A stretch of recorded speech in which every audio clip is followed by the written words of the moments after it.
The transport ship shook as it entered the atmosphere of Karvesh Prime. Park Jiho sat in chains, his small frame barely filling the restraint harness.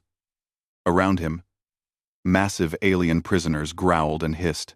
A reptilian creature with 4 arms laughed at him, showing rows of sharp teeth. "Look at the tiny human," the creature said in broken galactic standard. "He will die on the first day." Jiho said nothing. He had learned long ago that silence was safer than words. His brother, Daehyun, had taught him that before the war took him away. Daehyun was everything.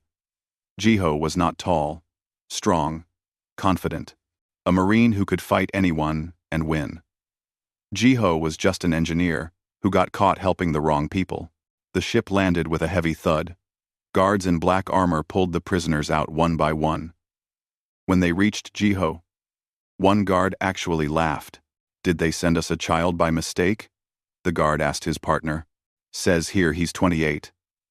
The other guard replied, checking his datapad. "Smuggling charges. 5 years. 5 years in the worst prison in the galaxy." Jiho felt his stomach turn, but he kept his face calm. Daehun's voice echoed in his mind. "Show fear, and they'll eat you alive." The processing center was a huge gray building. Prisoners lined up to receive their identification, chips, and cell assignments. Jiho stood behind a towering creature, covered in thick fur. The creature turned and looked down at him. "You smell like prey," it growled. Jiho met its eyes but said nothing. The creature snorted and turned away. A small victory. After processing, the guards pushed them into the main yard. Jiho had seen videos of Karvesh Prime, but nothing prepared him for the real thing. The prison stretched for miles, a city of concrete and steel under a red sky. Thousands of prisoners moved through the yard, some in groups, some alone. All dangerous. "Fresh meat!" someone shouted. Laughter followed. Jiho walked slowly, keeping his eyes moving. He noticed the groups, the territories, the patterns. In the northeast corner, reptilian warriors with scars and battle armor. In the south, insectoid creatures that moved together like a swarm. And everywhere, fights. Prisoners testing each other. Establishing dominance. A human walked past the first Jiho had seen. The man was bigger than Jiho, with prison tattoos covering his arms. He glanced at Jiho and shook his head, as if sorry for what would happen next. Jiho found his cell block a long corridor of tiny rooms carved into stone. His cell was barely 6 feet across. A metal bed, a toilet, nothing else. He sat on the bed and took a deep breath. First day. Just survived the first day. Dinner was served in a massive hall that held thousands. Jiho got in line with his tray, feeling eyes on him from every direction. The food looked like gray paste, but he was hungry enough not to care. He found an empty spot at the end of a table and sat down. He had taken exactly 2 bites when they came. 3 Kragathi warriors, each over 7 feet tall with blue skin and ridged skulls. They surrounded his table. The leader, with a scar across his face, grabbed Jiho's tray and dumped it on the floor. "This is our table, little human," the leader said. "You pay tax to sit here." "I don't have anything," Jiho said quietly. "Then you pay with blood," another Kragathi said. The third one cracked his knuckles. A sound like breaking wood. The entire hall had gone quiet. Everyone was watching. Jiho looked at the 3 warriors and knew he could not fight them. Even one would destroy him in seconds. His mind raced, looking for options. Above the Kragathi leader's head, Jiho noticed something: a cargo crane carrying supply containers. The crane ran on old magnetic rails, the kind that needed constant maintenance. He had worked on similar systems 100 times. Jiho stood up slowly, holding his hands where they could see them. "You're right," he said. "I should have asked permission." The Kragathi leader smiled, thinking he had won. Smart human. Now, Jiho kicked the table hard. It slammed into the leader's legs. At the same moment, Jiho grabbed his metal tray and threw it straight up at the crane's control panel. The tray hit the emergency stop button with a loud clang. The magnetic rails shut off instantly.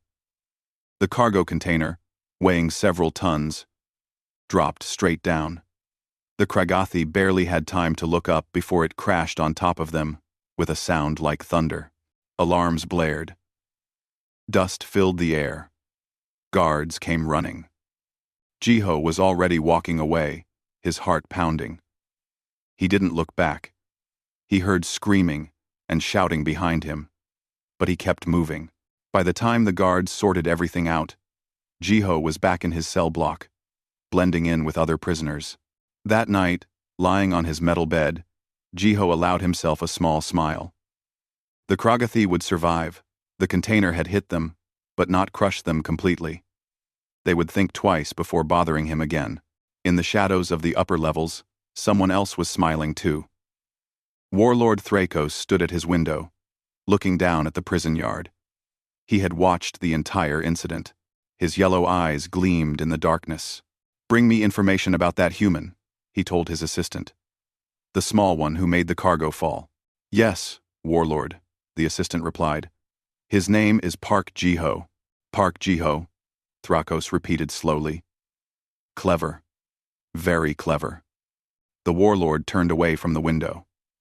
In 30 years of prison, he had seen thousands of warriors. Strong fighters, brutal killers, fearless soldiers. But cleverness, true cleverness, was rare. The Terran had not won through strength. He had won by thinking faster than his enemies. Thrakos respected that. Far away on Earth, in a military intelligence office, Lee Minji watched the same incident on her monitors. She had been assigned to watch Park Jiho, to make sure his cover held. The mission had failed, and now he was trapped in the worst place imaginable. But watching him drop that container on 3 warriors twice his size, she found herself thinking the same thing Thrakos was thinking. Maybe Park Jiho would survive after all. 2 weeks passed, and Park Jiho was still alive. This surprised everyone, including some of the guards. The prison had a betting pool about new arrivals, and most had given Jiho 3 days at most. But the small human kept finding ways to survive. He had learned the prison's true currency was not strength, it was usefulness. After the cargo incident, word spread that Jiho could fix things. Broken equipment, malfunctioning doors, communication devices that had stopped working years ago. Jiho could make them work again. A gang leader named Vortag came to him first. The aliens' territory had lost power to half their cells, and his warriors were fighting among themselves over the working spaces. Jiho studied the problem for an hour, found a burned-out relay hidden in the walls, and had it working by evening. Vortag gave him protection for a week and 3 meal tokens. Then came others. A water recycler for the insectoid hive, a heating system for the cold-blood reptiles. Each repair bought Jiho safety, food, or information. He never asked for much, just enough to survive another day. In the maintenance sector, deep in the prison's lower levels, Jiho found something valuable: space. The guards rarely came down here, and most prisoners avoided it because there was nothing to fight over.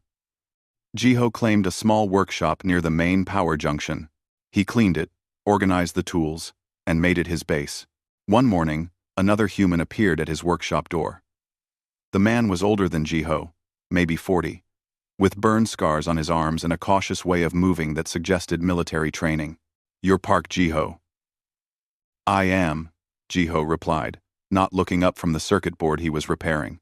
"I'm Choi Suho. Used to do demolitions for the Korean military. Got caught selling explosives to the wrong buyer." Suho stepped inside, looking around. "Heard you're making deals, building something.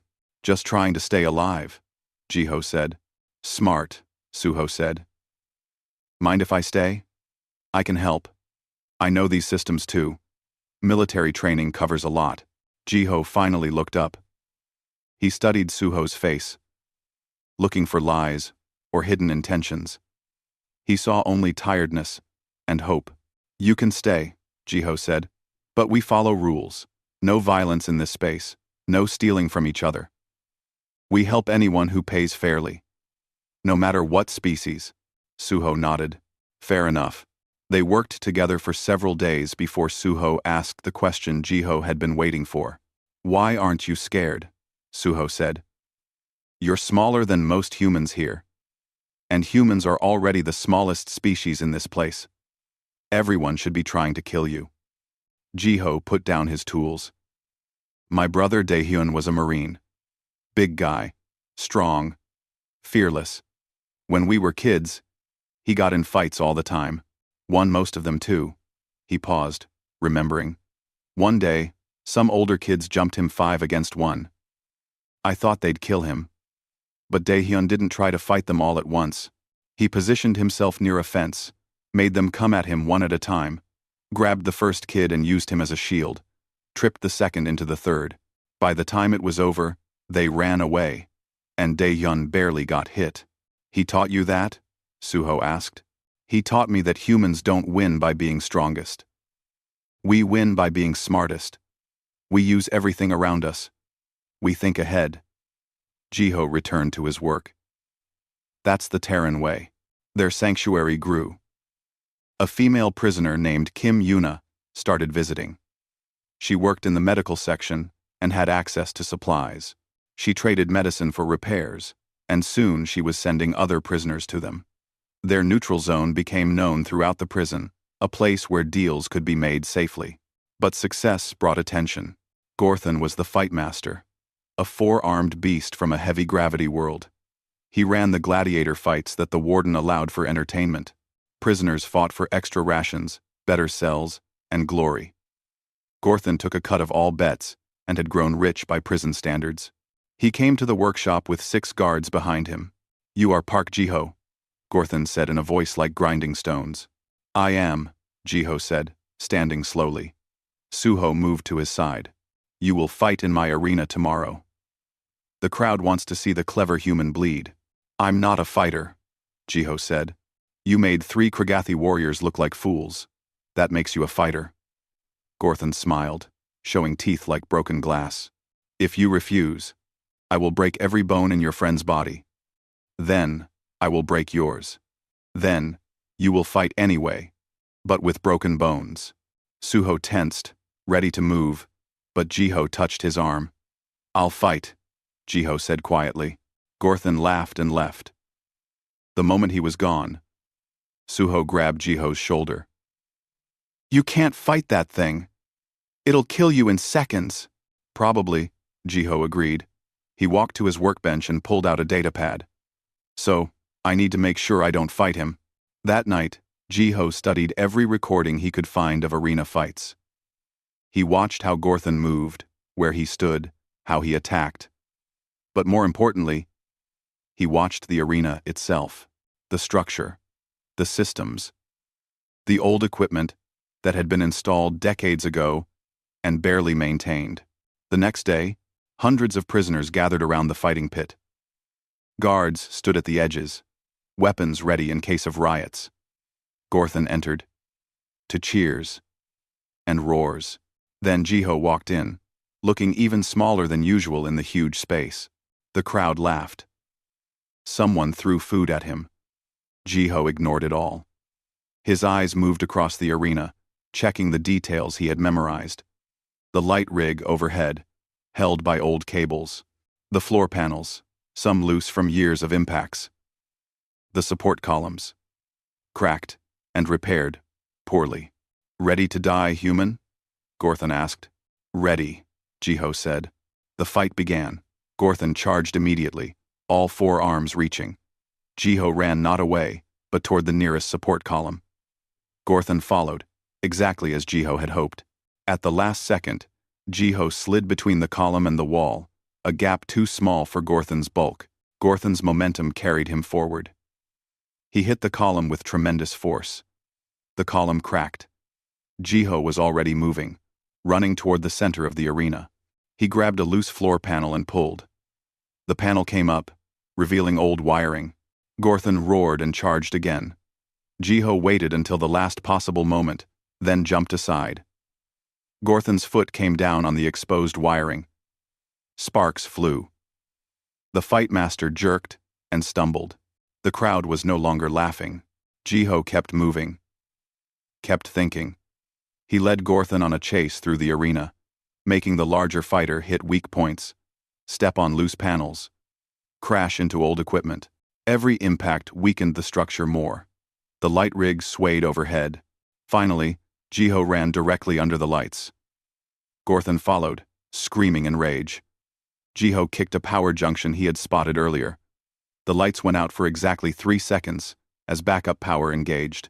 In that darkness, Jiho rolled away. When the lights came back on, Gorthon was standing directly under the rig. The cables, already weakened by decades of stress and Gorthon's earlier impacts, finally snapped.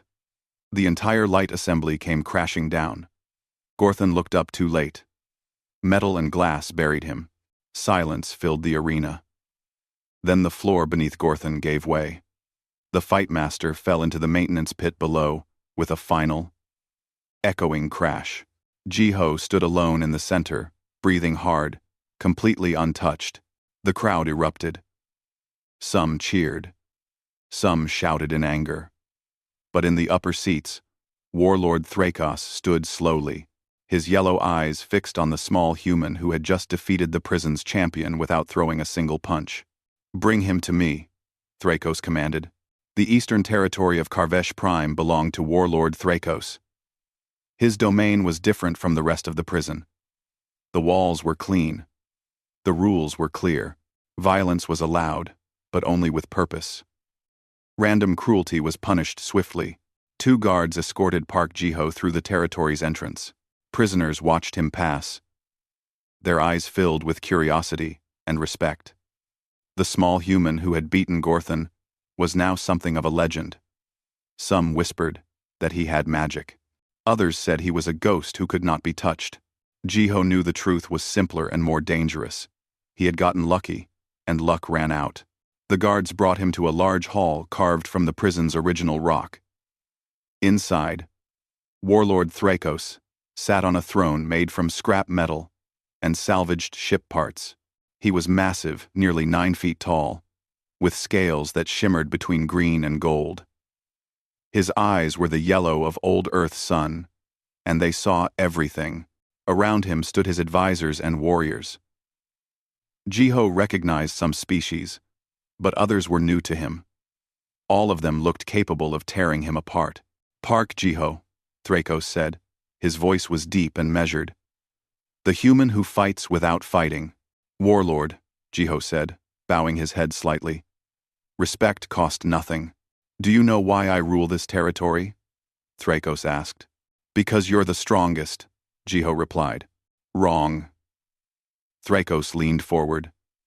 "I rule because I understand the difference between strength and power. Strength is the body. Power is the mind. You have shown power." One of the advisors, a human man in his 50s, stepped forward. "My name is Bae Sungmin," he said in Korean, surprising Jiho. "I translate and advise the warlord. He wants to know if you are as clever as you appear, or if you simply got lucky." "Luck is just preparation meeting opportunity," Jiho answered, also in Korean. "My brother taught me that," Sungmin translated. Thrakos nodded slowly. "Your brother was wise. Is he here?" "He's dead," Jiho said. "Died in the border wars. Then you carry his wisdom forward." "That is honorable." Thrakos gestured to a seat near his throne. "Sit, eat. We will talk." Over the next hour, servants brought food, real food, not the gray paste from the common hall. Jiho ate slowly while Thrakos asked questions. Where was Jiho from? What did he do before prison? What were his skills? Jiho answered truthfully, leaving out only the parts about the failed intelligence mission. As far as anyone knew, he was just a smuggler who got caught. "I have a problem," Thrakos finally said. "2 of my vassal groups are fighting over territory in the southern corridor. The Skrell want it because it's near the water recyclers. The Torax want it because it has the best ventilation. They have been killing each other for 3 weeks. I could choose one side and crush the other, but then I lose warriors. What would you do? Ever. Jiho thought about it. This was a test, obviously. But what kind? He looked at Thrakos and saw genuine curiosity in those yellow eyes. I would give them both something better, Jiho said. The Skrell need water? Fix the recycler in their current territory, it probably doesn't work well, which is why they want to move. The Thorax need ventilation? Reroute air ducts to their area. It's not hard, just time-consuming. Give them what they actually need, and the corridor becomes worthless to fight over. Thrakos stared at him for a long moment. Then he laughed, a sound like thunder rolling across mountains. You see the root, not the branches. Good. He stood. You will help me solve this. Tomorrow, we go to inspect both territories. Sungmin walked Jiho back to his workshop later. The Warlord likes you, he said quietly. That's good. But be careful. He has killed people he liked when they disappointed him. He values honor above all else. What's his story? Jiho asked. How does someone like him end up in prison? Sungmin looked around to make sure no one was listening. He was a war hero on his planet. Led armies, won battles, earned glory. Then his own government betrayed him. They feared his popularity, so they framed him for war crimes and sent him here. That was 20 years ago. He could escape, Jiho said. Someone with his resources, his followers. Where would he go? His people want him dead. The galaxy thinks he's a criminal. This prison is his kingdom now. The only one he has left. Sungmin paused at the workshop door. He's looking for something, Jiho. Purpose, maybe. Or redemption. I think he sees something in you that reminds him of who he used to be. Over the next weeks, Jiho spent half his time in Thrakos' territory. He solved the Skrell and Thorax problem exactly as he had suggested. Both groups received what they needed, and the fighting stopped. Thrakos began bringing him other problems, supply chain issues, power distribution. Conflicts that seemed impossible to resolve. Jiho solved them all. Not with violence, but with engineering and logic. He found solutions that let everyone save face, that turned enemies into partners, that made the impossible happen through clever thinking. Thrakos watched and learned. They ate meals together. The Warlord told stories of his homeworld, of battles fought with honor, of a culture that valued wisdom as much as strength. Jiho listened and understood. Thrakos was not just a warrior. He was a leader who had lost everything and was trying to build something meaningful from the ruins. One evening, Thrakos asked, "What did your brother teach you about honor?" Jiho thought carefully before answering. He said, "Honor is not about being the strongest or the toughest. It's about keeping your word. Protecting people weaker than you. Doing the right thing, even when it costs you." He paused. He lived by that code. It got him killed. But he died as he lived, standing between danger and the people he protected. "A warrior's death," Thrakos said with approval. "He would be proud of you." "I'm not a warrior," Jiho said. "You are exactly a warrior. You just fight differently." In my culture, there is a saying, "The blade that cuts without metal is the sharpest blade." Your mind is your weapon. It is formidable. They drank together in comfortable silence. For the first time since arriving at Karvesh Prime, Jiho felt something like safety, maybe even friendship. That feeling lasted exactly 4 more days. The alarm came at midnight, a prison-wide alert. Riots in the western sectors, fire in the medical wing, guards being overwhelmed. The entire prison was descending into chaos. Thrakos stood at his window, watching the fires spread. His warriors gathered, ready for orders. Everyone knew this was the moment. If Thrakos moved his forces west, he could seize control of half the prison. The warden's authority would collapse. Thrakos would become the true ruler of Karvesh Prime. "Warlord," one of his captains said. "We should attack now, while the warden's forces are scattered." Thrakos looked at Jiho. What do you think, human? Jiho moved to the window. Below, he could see prisoners running, fighting, dying. Guard towers fired into crowds. Smoke rose in thick columns. It was madness and opportunity mixed together. I think, Jiho said slowly, that this is not a normal riot. Someone planned this. Someone wants you to attack, so they can blame everything on you. You win the prison, but lose any chance of ever leaving it. Thrakos' eyes narrowed. Go on. Help stop the riot instead. Save lives. Show the warden and the council that you're not the monster they think you are. It might not free you, but it gives you leverage. Power isn't just about taking things. Sometimes it's about showing restraint when everyone expects violence. The room went silent. Every warrior stared at Jiho, like he had suggested surrender. But Thrakos smiled. The blade that cuts without metal, he said. Very well. We fight the riot, not the warden. He turned to his forces. All warriors, with me, we restore order.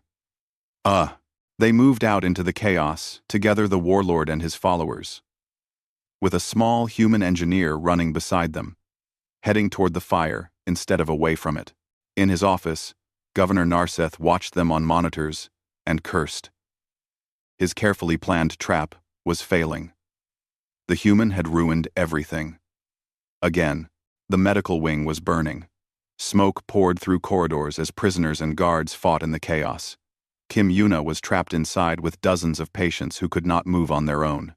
She sent out emergency signals, but no help came. The guards had abandoned the sector. Park Jiho reached the medical wing first, running ahead of Thrakos' main force. He found the security doors sealed, the control panel damaged by fire. Inside, he could hear screaming. Stand back, Choi Suho said, arriving with tools and explosives. Together, they worked on the door, while fire raged around them. Suho set a small charge on the hinges. The explosion blew the door open, and smoke billowed out. Jiho ran inside, covering his face with wet cloth. The wing was an inferno. Yuna was trying to move a patient on a hovering stretcher, but the power systems had failed. The stretcher was dead weight. We need to evacuate, Jiho shouted over the roar of flames. How many patients? 15 who can't walk. Yuna coughed. Maybe 3 minutes before the roof collapses. 3 minutes. 15 patients.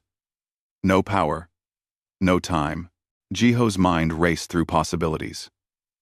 The old ventilation system, if he could reverse the airflow, push the fire back toward the entrance. But that would take 5 minutes to reroute. And they had 3. The emergency exits were blocked by debris. The main corridor was their only way out, and it was full of fire. Thrakos arrived with his warriors. The warlord took in the situation instantly. We carry them out. Move. His warriors rushed forward, lifting patients, forming a chain. But the corridor was too hot. 2 warriors tried to run through and came back with severe burns. At this rate, they would all die, trying. The fire suppression system, Jiho said suddenly. It's still connected to the main power grid. If I can trigger it. The control room is on the other side of the fire, Yuna said. You'd never make it. Then I go around. Jiho was already moving. Through the maintenance tunnels. 5 minutes. You have 3, Thrakos said. Jiho ran. The maintenance tunnels were narrow and dark, barely wide enough for his small frame. He crawled through spaces that would have trapped larger beings, squeezing past pipes and wiring. His hands bled on the sharp metal edges, but he did not slow down. 2 minutes gone. He reached a junction where 3 tunnels met. Left went to the control room. Right went to the power junction. Straight ahead led to safety. He needed water pressure to fight the fire. The control room could activate the sprinklers, but without full power, the pressure would be too weak. He needed the power junction running at maximum output. That meant rewiring live electrical systems with his bare hands. 1 minute left. Jiho went right, toward the power junction. His brother's voice echoed in his memory. Sometimes the smart choice and the right choice are different. Real warriors know which one to make. The junction was a maze of exposed wires and circuit breakers. Jiho pulled off his shirt, wrapped his hands, and started working. Sparks flew as he rerouted power. The entire prison's electrical grid was designed to fail safely. You could not just push everything to maximum without safeties. But Jiho knew systems. He knew what could be pushed and what would break. He pushed everything. Warning lights flashed red as he disabled safety after safety. The junction began to smoke from the overload. Somewhere, alarms were screaming about power grid failure. Jiho ignored them all and threw the final breaker. Every light in the prison surged bright. Then the fire suppression system activated at full pressure. Water exploded from every sprinkler, every emergency nozzle, every fire control point in the medical wing. The water pressure was so strong, it knocked prisoners off their feet. The fire died in seconds, drowned under tons of water. Jiho slumped against the junction wall, his hands burned and shaking. He had done it. They were safe. Then the junction exploded. The overload he had created finally reached its limit. Electrical fire erupted from every panel. Jiho tried to run, but the explosion threw him backward. He hit the wall hard and fell into darkness. He woke up to voices shouting his name. Someone was pulling him through the tunnel. Pain was everywhere, his back, his hands, his legs. He tried to speak, but only coughed up water and smoke, daylight, fresh air. Hands laying him on the ground. Thrakos's face appeared above him, and the warlord looked angrier than Jiho had ever seen him. Foolish human, Thrakos growled. You could have died. Did everyone get out? Jiho managed to ask. Everyone lives because of you, Yuna said, kneeling beside him. Her face was covered in soot, but her hands were steady as she checked his injuries. You bought us the time we needed, then worth it. Jiho whispered, and passed out again. He woke 3 times over the next days. Each time, Thrakos was there, sitting beside the medical bed like a statue. Other prisoners came too, humans and aliens both. They left food, medicine, even small gifts. Choi Suho told him later that over 200 lives had been saved that night, directly or indirectly. Governor Narseth had planned the riot to frame Thrakos and justify harsh new restrictions. Instead, the warlord had become a hero. Prisoners spoke of him leading rescue efforts, of his warriors pulling guards from the fire alongside inmates. The governor's plan had backfired completely. But Narseth was not finished.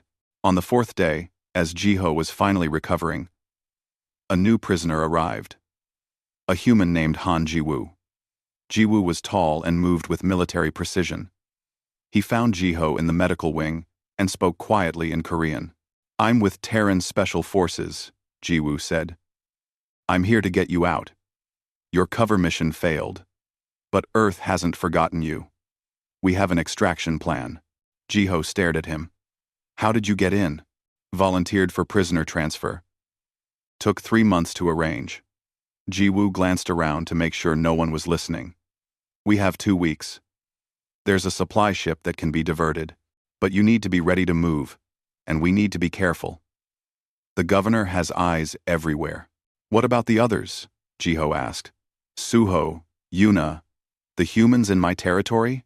The mission is you only. Orders from the top. Jiho looked at Jiwoo's earnest face and felt tired. I need to think about it. Jiwoo, think fast. The window closes in 14 days. That night, Jiho told Thrakos about the extraction offer. The warlord listened, without interrupting. You should go, Thrakos said finally. You do not belong in this place. What about you? Jiho asked. What about everyone here, who depends on the systems we've built? I have lived in cages for 20 years. I will survive. But you could be free. Jiho shook his head. Freedom without honor is just another kind of prison. That's what my brother would say. Your brother was a wise man. Before Jiho could respond, The lights went out. Emergency alarms blared. In the sudden darkness, Jiho heard weapons being drawn. Orders being shouted in languages he did not know. "It's an attack," Thrakos said, standing. "The governor's final move. He's sending his elite guards to kill us both." Through the window, Jiho saw shapes moving in the darkness, dozens of armed soldiers in heavy armor, heading straight for their location. This was not a riot. This was an execution. "We're trapped," Thrakos said calmly. "They have sealed all exits. They will tell the council, we died in another prisoner riot, and no one will question it." Jiho's mind raced. They had minutes. Maybe less. The soldiers were trained killers with advanced weapons. Thrakos' warriors were brave but outgunned. A direct fight would be suicide, unless they changed the battlefield.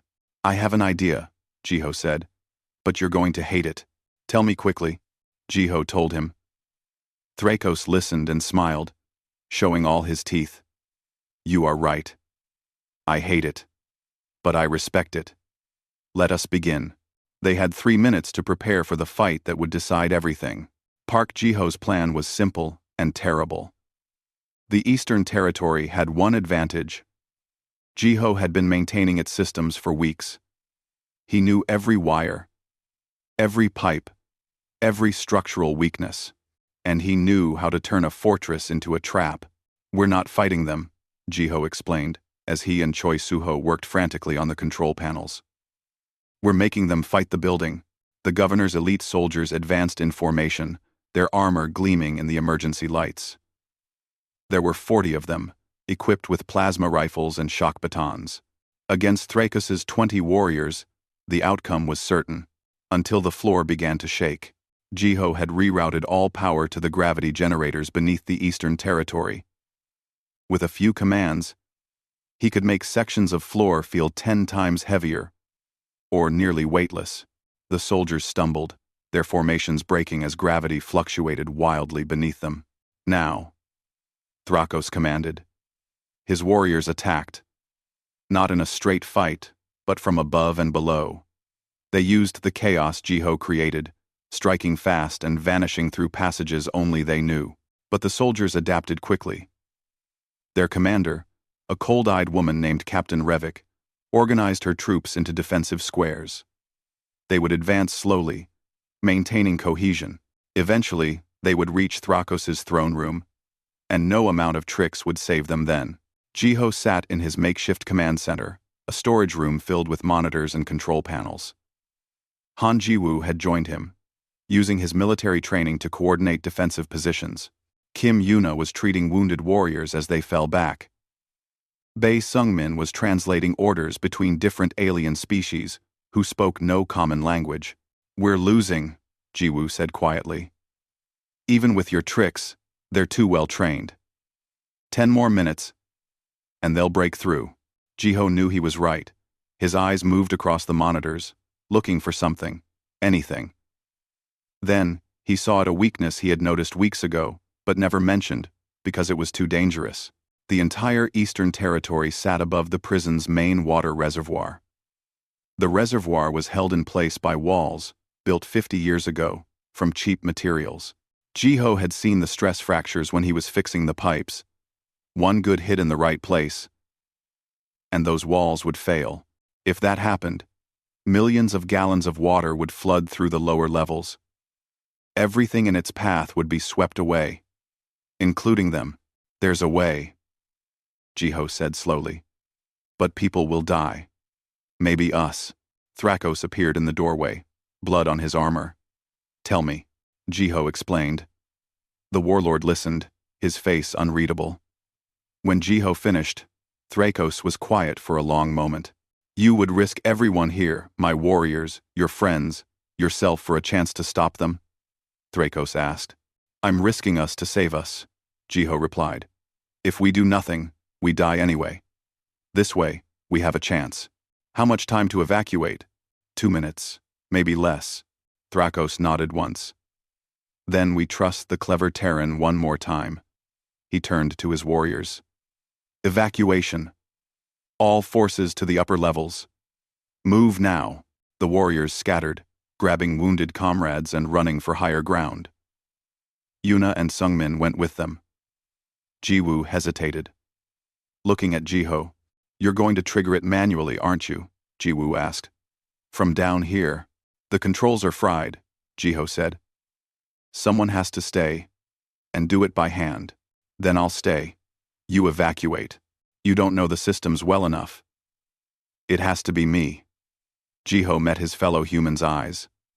Tell Earth I tried to do the right thing. That's enough. Jiho. Go, 2 minutes. Jiwoo ran.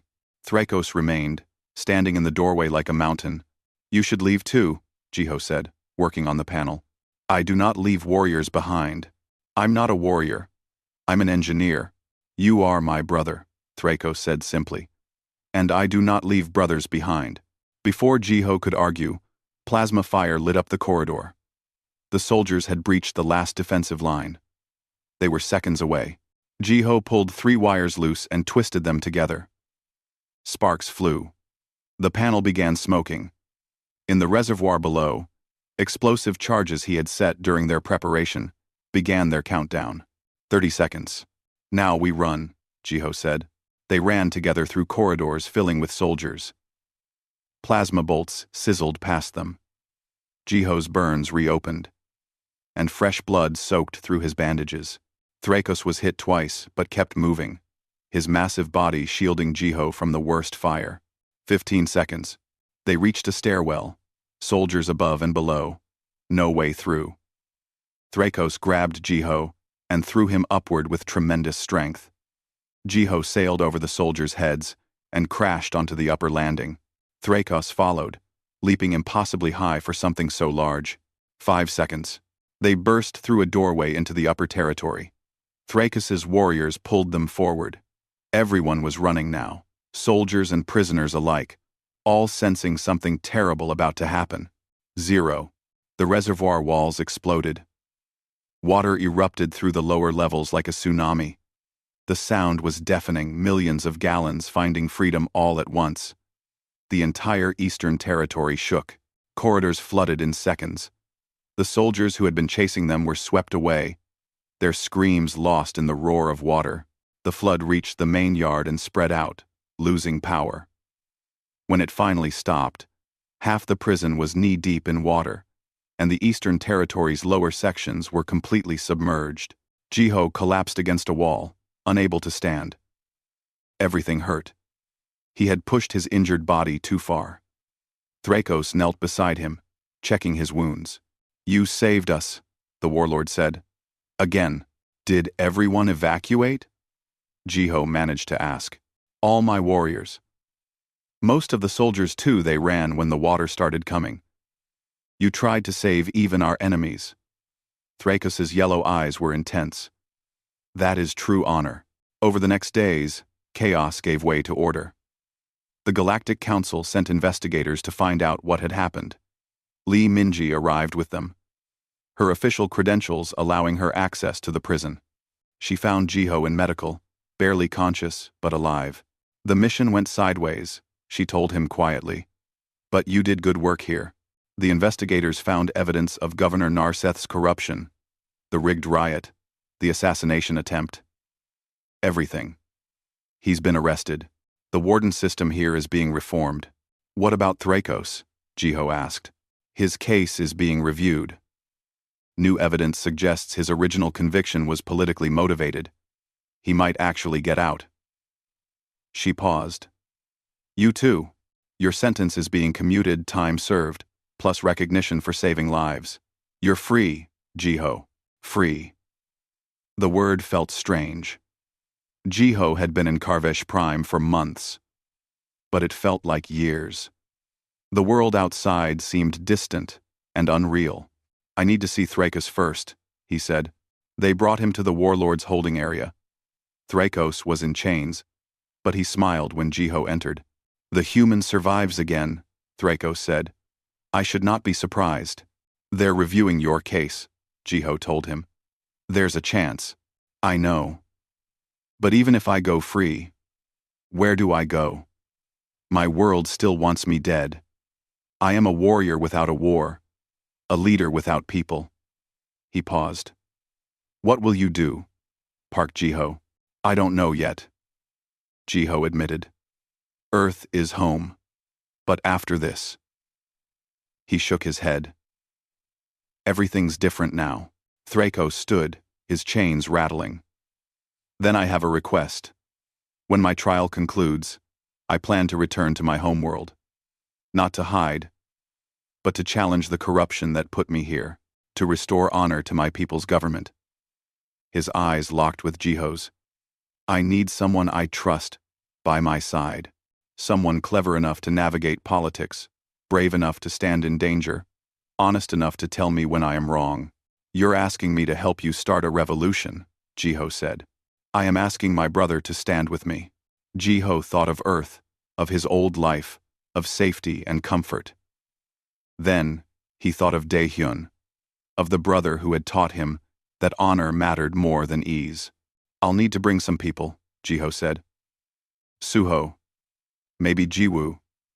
If he wants. Yuna. If she's willing. You have 6 months to prepare. That is how long my trial will take. Then I'll see you in 6 months.